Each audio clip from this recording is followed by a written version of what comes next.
মধ্যপ্রাচ্যের উত্তপ্ত আকাশ, মরুভূমির ওপর দিয়ে যুদ্ধবিমান উঠছে, সমুদ্রের গভীরে যুদ্ধজাহাজ টহল দিচ্ছে।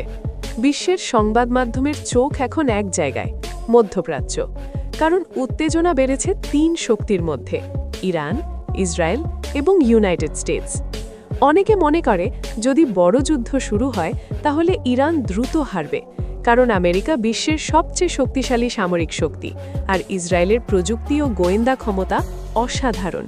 কিন্তু বাস্তবতা এত সহজ নয়। অনেক বিশ্লেষক বলেন ইরানকে হারানো এত সহজ হবে না। এই গল্প সেই কারণগুলোর: মরুভূমির ভিতরের শক্তি।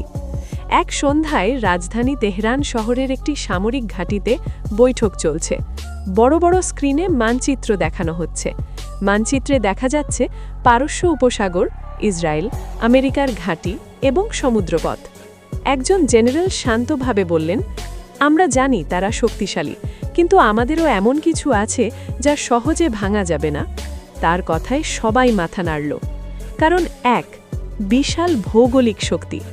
ইরান শুধু একটি দেশ নয়, এটি বিশাল একটি ভূখণ্ড।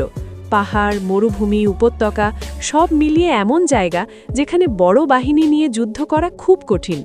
যদি যুদ্ধ শুরু হয়, আকাশ থেকে বোমা ফেলা সহজ, কিন্তু পুরো দেশ দখল করা অত্যন্ত কঠিন, কারণ পাহাড়ি অঞ্চল ও বিস্তৃত মরুভূমি যুদ্ধকে দীর্ঘ করে দেয়।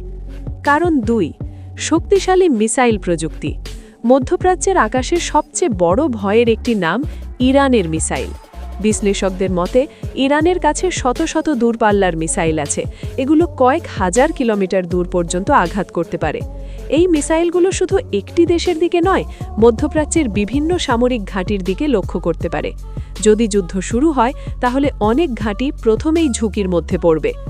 কারণ তিন, সমুদ্রের গোপন শক্তি। পারস্য উপসাগরের জল অনেক সময় শান্ত থাকে, কিন্তু সেই শান্ত পানির নিচে লুকিয়ে থাকে সাবমারিন ও দ্রুতগামী যুদ্ধ নৌকা। বিশ্বের একটি গুরুত্বপূর্ণ সমুদ্র পথ হল স্ট্রেট অফ হরমুজ। বিশ্বের তেলের বড় অংশ এই পথ দিয়ে যায়। যদি যুদ্ধ শুরু হয়, এই পথ বন্ধ হয়ে গেলে পুরো বিশ্বের জ্বালানি বাজার কেঁপে উঠতে পারে। এই কারণেই অনেক দেশ যুদ্ধকে ভয় পায়। কারণ চার, আঞ্চলিক মিত্র ও প্রভাব।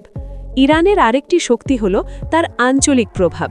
মধ্যপ্রাচ্যের বিভিন্ন স্থানে এমন কিছু গোষ্ঠী আছে যারা ইরানের সঙ্গে সম্পর্ক রাখে।